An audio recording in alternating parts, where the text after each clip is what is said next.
Assalamualaikum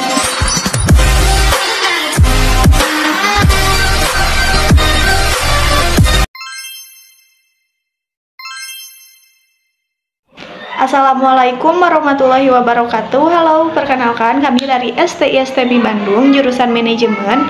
Kami di sini akan membahas mengenai proposal usaha mikro kelontongan sembako.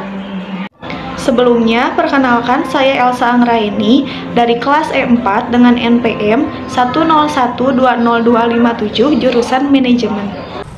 Saya Dila Amalia Rabiha dari kelas E4 dengan NPM 101202550E jurusan manajemen. Perkenalkan, nama saya Raka Imam Rahmawan, kelas E4, nomor pokok mahasiswa 101-20358, jurusan manajemen bisnis. Saya Imam Abdul Aziz dari kelas E4 dengan nomor NPM 10120288 dari jurusan manajemen bisnis. Dalam wirausaha toko sembako akan selalu memberikan pelayanan terbaik untuk konsumennya dengan tidak melakukan kecurangan dalam memberikan pelayanan. Tujuan wirausaha toko sembako: menjaga kelangsungan usaha dan dapat juga mengembangkannya. Dengan usaha ini, pengalaman dan wawasan si pengusaha dapat bertambah, membantu masyarakat agar masyarakat terkait untuk berwirausaha mendapatkan keuntungan. Ditinjau dalam beberapa aspek usaha, wirausaha ini didirikan dalam bentuk toko sembako secara strategi. Usaha menggunakan strategi penguasa atau pemilik dengan membuat pamflet yang dipasang di internet. Jadi, pemilik tidak perlu mempromosikan secara gencar karena sudah banyak pelanggan yang tahu. Hanya satu tujuan pemilik toko sekarang adalah mempertahankan pelanggannya agar tidak berpindah ke pesaing. Strategi pemasaran lain yang dapat dilakukan adalah dengan mempromosikan di koran, brosur, ataupun radio. Dalam aspek keuangan, sistem pelaksanaan usaha setelah melakukan langkah-langkah dalam konsep dasar berusaha, maka usaha dapat dimulai dengan kalkulasi anggaran sebagai berikut. Pengeluaran modal tetap meliputi A. Sewa tempat sebesar 12 juta per tahun. Jadi, toko tersebut disewa dalam jangka 5 tahun. 12 juta dikali 5 tahun sama dengan 60 juta. Modal awal: ada etalase, meja, dan lain-lain sebesar 1.200.000, alat seperti rak, kalkulator, dan lain-lain sebesar 900.000, stok produk sebesar 4 juta rupiah, kemudian dijumlahkan menjadi 6.100.000 rupiah.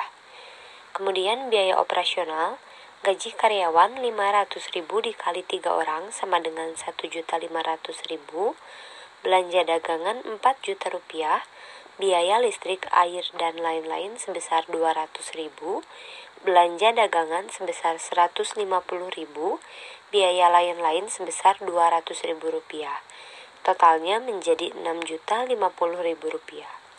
Omset per bulan, omset harian rata-ratanya 300.000, omset bulanannya 300.000 dikali 30 hari, sama dengan 9 juta rupiah.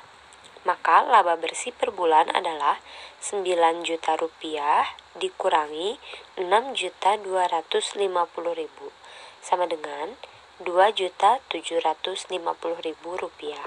Alat-alat pendukung penjualan seperti alat tulis, buku kwitansi, timbangan, etalase, rak, kalkulator, komputer, aspek manajemen penjualan dan pengantar barang. Sarana prasarana. Lokasi perusahaan. Lokasi tempat usaha ini berada di pusat kota Jakarta dan tersedia online hingga memudahkan konsumen dalam mengetahuinya. Ketersediaan SDM. Pengelolaan usaha ini tidak begitu membutuhkan keahlian khusus. Sistem manajemen usaha. Sistem manajemen dalam usaha adalah pemilik sebagai pemegang keputusan tertinggi. Jadi yang memimpin jalannya usaha adalah pemilik orang tersebut.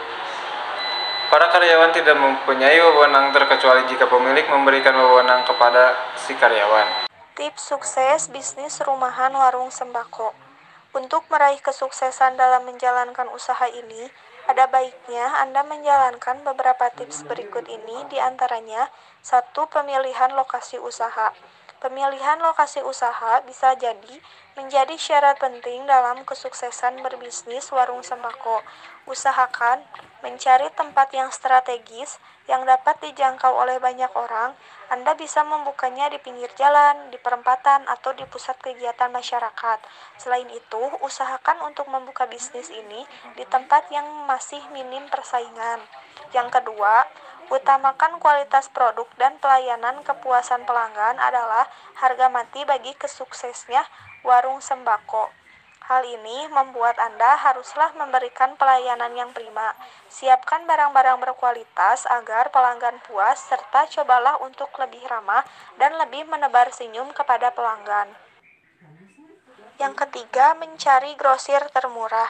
Dalam hal ini, Anda dituntut untuk dapat memilih tempat grosir dengan harga termurah.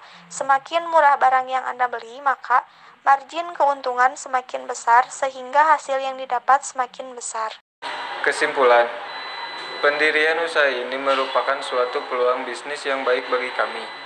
Apalagi jika kita perhatikan pada saat sekarang ini, krisis global yang sedang melanda, diharapkan dengan adanya proposal usaha ini dapat membuka wawasan pembaca untuk juga berkeinginan membuka usaha karena kondisi krisis saat ini. Tetapi ada yang menjadi kendala dalam usaha ini adalah tambahan modal untuk pengelola dan pengembangan.